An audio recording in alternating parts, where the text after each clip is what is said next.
Thank you. Thank you, Luana, for your spirit and your generous words, and particularly of Dr. Galley. It's wonderful to be here with the supervisor, and I'll talk more about that partnership here in a moment. This is exactly what the state of California needs to be doing a lot more of. This is a project funded with roughly $12.8 million from the county, $15 million from the state, and additional resources that were cobbled together, about a $32 million project. This project emanates from an effort near the end of the Brown administration. I want to credit Governor Brown for a $50 million appropriation statewide for projects like this. And while $50 million at the time, led by then Budget Chair Holly Mitchell, not Supervisor Mitchell, was significant, it pales in comparison to what we approved last year at the state. Rather than a $50 million appropriation statewide to support projects like this, large and small, we are putting in over $3 billion to rebuild the largest infusion, largest infrastructure investment in California's history, to rebuild our behavioral health system, to invest in infrastructure, invest in the human capital, and programming like Exodus and others, to get serious about the issue of mental health, to get serious about those that are self-medicating with drug or alcohol addictions that are out there on the streets and sidewalks, to get serious about addressing so many of the issues and behaviors that universally we are frustrated, many of us angry about. And so we're here specifically as a proof point of the kind of work that we demonstrably want to advance at a scale, again, that it's never been advanced in California's history. Today, specifically, we are taking of that $3 billion that was just approved by the legislature. Within now a matter of months, we are announcing $1.1 billion today in what we refer to as a NOFA, which is nothing more than a notice of fund availability for cities, counties, for private nonprofit, as well as tribal entities to take advantage of. These are partnerships that we are expecting to move forward expeditiously. And I want to be specific about that. We're not talking about 10 years. We're not talking about even 5 years. There is a specific launch date. We want these to be what we refer to as launch ready by 2024. So we want projects that have been in the works. We want these dollars to be catalytic to get these projects moving forward. And we want to see people off the streets and into programming like this and back up on their feet and living lives out loud. And so that's the purpose of today's announcement.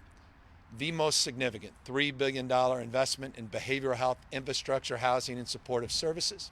A commitment to build on the success of programs that are well established here in the state, Exodus being demonstrably one of them, and to continue our partnerships with cities and counties and others, to continue to leverage resources, but to advance a resourceful mindset to go and address the issues out on our streets and sidewalks. I'll close just by amplifying what was said, because this is incredibly important, and the supervisor understands this as well or better than anybody else. One of the great struggles and frustrations we all have, as a former mayor, I can attest to this, is meeting people where they are. So many, this entire system, homeless and behavioral health system, was designed respectfully for a world that no longer exists. We treat in silos. We built a system in silos where we're treating people's substance abuse issues, but we're not treating their physical or mental health needs. We're treating their physical or mental health needs without addressing socioeconomic needs. We have silos, and we send you to one program here, and then we refer you to another program there. We assume you have transportation. We assume you can navigate the forms. We assume you even understand where there is. That system, by definition, has failed us. We can't continue to invest in that system any longer. We have to reimagine that system. We talk about whole person care. That's what we mean. It's that integration of physical and brain health with the issues associated with a myriad of other challenges. And we bring that all together. No barriers. And what makes this special, what makes this unique in the nation, is there are quite literally no barriers, 24/7. you have a dog or a cat, so many people on the streets say, you know what? No, I'm good. And we then design in our minds that people are service resistant because, well, they say they're fine. And then you find out, wait, they're not fine. It's that we don't have a system that is designed to support their dog. Or they're a couple. And you know what? With respect, it's a single adult facility. And so you can't have couples. Or, let's be honest, they're still struggling and still self-medicating. And that's clear and in evidence. And the program requires you to be clean and sober before you come in. Or you have serious behavioral health issues, and having a lot of people in a congregate facility or setting on bunk beds in loud noises next to a freeway, that's not a safe place from your perspective. You prefer to continue to be in that campment, out of sight, out of mind. You've got to meet people where they are. And this program does all of that and more. And as the supervisor said, the and more is we also deal with storage issues, which is a huge impediment. Do not underestimate all of these issues being major impediments to getting people off the street. So with respect, we've been as dumb as we want to be over the last decade or two. We're not even investing in these programs, and what we are investing in doesn't work. It's obvious. So today, we're announcing with renewed vigor and enthusiasm investments in things we know work that turn people's lives around and can address this issue fundamentally once and for all. Again, no one's naive when it comes to the issue of mental health, issues of substance abuse, issues associated with being human. There is no having made it. Success is not a place. It's not a definition. It's directional.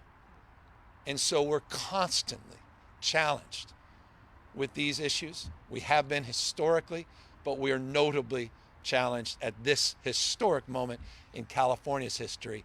And we are asserting ourselves with a $14 billion two-year commitment, $3 billion specifically for behavioral health, with historic investments to address these issues head on. Finally, forgive me for the long-windedness, we also are asking the legislature this year to do more still. Specifically, an additional $1.5 billion. This is on top of the $3 billion for programs like this, an additional request to the legislature, and I have all the confidence in the world with their leadership, and that's very significant. That leadership and support has been extraordinary over the last few years. That's for temporary strategies, not 10-year, again, 5, 10, 15, 20-year strategies, not even necessarily permanent strategies, but temporary bridge strategies so that we can address the gap between getting the landscaping done here, between getting the permits done here, between packaging all this together. So we build things quickly and we get people rapidly rehoused, we get them that peer support, we get them those social services, we build that architecture in that interim so that we can then process these more permanent funds into the future. And so that's a significant increase of investments. And then finally, last thing, an additional $500 million specifically for encampment resolution grants. That's not about kicking people out of sight, out of mind. It's about resolving issues associated with encampments and addressing those issues where we provide access and supports to individuals, but we address the encampment crisis in this state head on as well. And that is also part of the requests into the legislature. Again, 1.5, another 500 million, $2 additional billion of requests, all part of this 2-year, $14 billion commitment to address what's happening on our streets and sidewalks and out of sight, and for many out of mind as well throughout the state of California. So again, gratitude to all the leaders that are assembled here today, all the lives that you will change, the trajectory not only of their lives, but the lives of their loved ones, and the example that you'll provide, because we know this. Once a mind is stretched, it never goes back to its original form. And we met a young man just a moment ago, who I won't mention his name, whose mind is now stretched and who believes in himself in a way that he hasn't believed in himself in the past because of Exodus. And he is looking forward to exiting the crisis after crisis after crisis that he has been challenged and been experiencing over the course of many years of his life, because people like all of you are here and not giving up on him. And so we thank you all very much for that. With that, we're happy to take any questions. There are a number of us. Hi, Governor. My name is Donna Littlejohn. I'm with the Southern California News Group. Talk a little bit about the challenge that you're going to face in finding property for these kinds of facilities and community opposition that probably will follow. One of the things that we're proud of and we were stubborn about in the last few years, then working with Senator Mitchell, not just your chair of the Board of Supervisors, we created as of right zoning, some CEQA and related local planning reforms at the state level to drive location and siting without the usual labyrinth of not in my backyard. So there are a number of CEQA waivers that we have provided for projects like this that are part and parcel of the funding that we're provided. That's something that has not existed in the past, and that is a huge barrier to getting projects cited, and we are driving that. Now, not everyone's happy with that. I'm going to be honest with you. A lot of folks just want to solve a problem, but they don't want it anywhere near them. But the only way we're going to address this is each and every one of us throughout the state of California takes upon ourselves to take a little bit of responsibility. We'll all do a little bit of our part, and we're doing that in historic ways and record numbers. 58,000 people we got off the streets last year. 58,000. 50,000 through Project Room Key, 8,000 with our permitted housing through Project Home Key. Those Home Key units went up in record time using the tools we provided with those CEQA and land use reforms that were part of the funding. And so that's the answer to the question quite specifically. It's not absolute, but it's substantial in terms of aiding the location and siting of these projects. Good morning, Governor. Claudia Cisneros for Estrella TV. So how is this program going to benefit the Latino community, people that are experiencing hopelessness? And what are the efforts that are being done to attract them to this kind of program? Well, I think the thing that defines all of our work in Sacramento, I know it defines the work down here in LA County and Exodus work. Not only do we meet people where they are, but we do it in a culturally competent way. We recognize by definition one size does not fit all. And we not only meet people where they are, but with that cultural competency, we make sure we quite literally, not figuratively, speak the language, that we recognize cultures and traditions, we recognize family, we recognize the nuances that define the best of a state that calls itself the most diverse state in the world's most diverse democracy, California. So specifically, this benefits the Latino community, benefits all of our diverse communities, and fundamentally it's grounded in the notion of equity, it's grounded in the notion of inclusion, and it's grounded, again, with a core construct of competency, again, culturally defined. Governor Craig Figner with KNX here in Los Angeles. I'm told to tell you almost the last question, so I'm going to do two for. Oh, I'm not. Okay, there's one more after. All right, well, then surprise. You could still do two if you wish. Okay, so first, I wanted, a lot of people couldn't help but notice you weren't wearing a mask last night with other prominent electeds at the game. And my other question is on death row. There's an initiative that you're backing to kind of eliminate it and make it a, quote, positive healing environment for people who are on death row. So your response to both, please. Well, I think premeditated murder is wrong in all its forms and manifestation, including government-sponsored premeditated murder. I don't support the death penalty, never have. I think there's other ways to hold people to account. Life imprisonment without the possibility of parole being foundationally one of them. We're one of the few industrial nations in the world that still sentences its population to death. The voters a number of years ago, I don't know specifically what you're referring to in terms of the question, and I'll get to your other question, but the voters a number of years ago upheld the principles of the death penalty, but in so doing are requiring us as a state to make those on death row work, and to get them into situations where they actually have to make some contribution. That was enacted by the voters a number of years ago. As a consequence, a number of people over many years have been moving out of death row into general populations throughout the state of California. This has been ongoing, and it now is going to continue. And it then poses the question, what do you do with the old death row if, pursuant to the will of the voters, we are populating people to require work? What do you do with the actual physical facility? And that's something that we're imagining that I think you may be referring to. And that's in the budget, to create a process where we're making investment in what that might look like and how we can reprogram that space, which is a critical space at San Quentin. And anyone who's been to San Quentin knows two things about it. One, it has our death row. But number two, it's one of the most programmed prisons in CDCR in the entire system. Perhaps it's because it's proximate to the Bay Area, a lot of nonprofits that support rehabilitation. The challenge at San Quentin is there's not a lot of space for rehabilitation. This may provide additional space to increase programming. That's what we want to explore with that appropriation. So those are 2 points on the death penalty. One, I think it's immoral. I think it's wrong. We did a moratorium, but the voters of the state of California have advanced a principle of requiring that population to do work that they haven't been able to do the current facility, and that's why we're reimagining the future.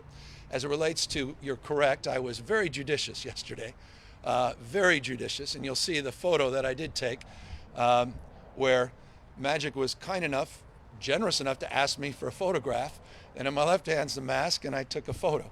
The rest of the time I wore it, as we all should, not when I had a glass of water or a thing, and I encourage everybody else to do so. And that's it.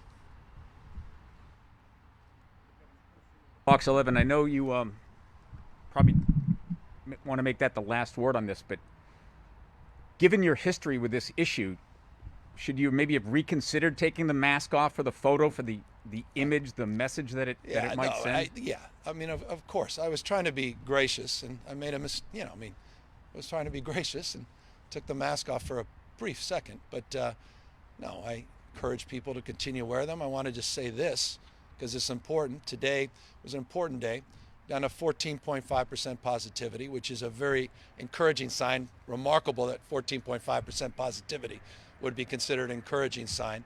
But we are seeing a significant decline in the number of confirmed cases of Omicron. We're seeing a decompression now of our hospitals and ICUs. We're actually seeing declining number in our hospitals and ICUs. And we are working actively, as I think I've previewed to a number of you, on an endemic plan, not a pandemic plan in this state. And I keep previewing it because I'm very enthusiastic about the progress we're making with this draft. In the next couple weeks, we will be releasing that endemic plan of how we live with the virus, how we address and live with the surges, what we've learned, what protocols we encourage to be in place, and how we believe we'll process things moving forward. So working on all of those things, but again, we need to be vigilant, and we need to maintain that vigilance. I did so with that exception, and I look forward to continuing to maintain vigilance in the future. With that, oh, sorry. I believe I'm the last question, Governor. All right. Christiane Cordero from KBC. Going back to the death penalty bit of it, it's been 16 years since California last executed somebody. What kind of difference realistically will this make, and kind of why now? Well, the voters upheld the death penalty, and in so doing, it's interesting. When the voters upheld, I don't think many understood the provision that they supported in that effort. When they affirmed the death penalty, they also affirmed a responsibility for CDCR to actually move that population on death row out and to get them working. And so, again, that's been happening, modest number of people over the course of the last couple of years, and then we've got to now increase been a number of inquiries, a number of efforts to push this further. And so we're in the process now of pushing that population out of the row, the physical death row, and moving a number of people safely and very thoughtfully, there's a judicious process here, into general population appropriately so that they can conduct work. Again, it goes to the perversion that is the entire thing, and why I think we should eliminate the death penalty, and why I believe that's long overdue. And I'll continue to remind you, there are few industrialized nations on planet Earth that still execute their citizens. And I don't need to tell you this. We know this well. It's just all the evidence is overwhelming in this space that guilt or innocence is secondary to wealth and race. And that's a hell of a thing. The prospect of your ending up on death row has more to do with your wealth and race than it does your guilt or innocence. Think about that for a second. When we talk about justice, we preach justice, but as a nation, we don't practice it on death row. Quite the contrary. And so, forgive me for being elevated on this. I am. Gets my blood boiling. And I'm not gonna be responsible for knowingly taking someone's life, particularly when we're doing everything we can to save people's lives. And California has been doing that and leading the nation in that space. So we'll continue to maintain that leadership, but I look forward to advancing more leadership on reforming the death penalty here in this state and hopefully across the country. Are on death. How many people are on death row right now in I California? don't have the latest. That number changes quite literally on a weekly basis for different reasons. Along the lines I've suggested, we can get you the latest number of those individuals. With that, hope you all are back when this is landscaped and all those clients are being served and lives are being saved. Thank you all very, very much for taking time to be here.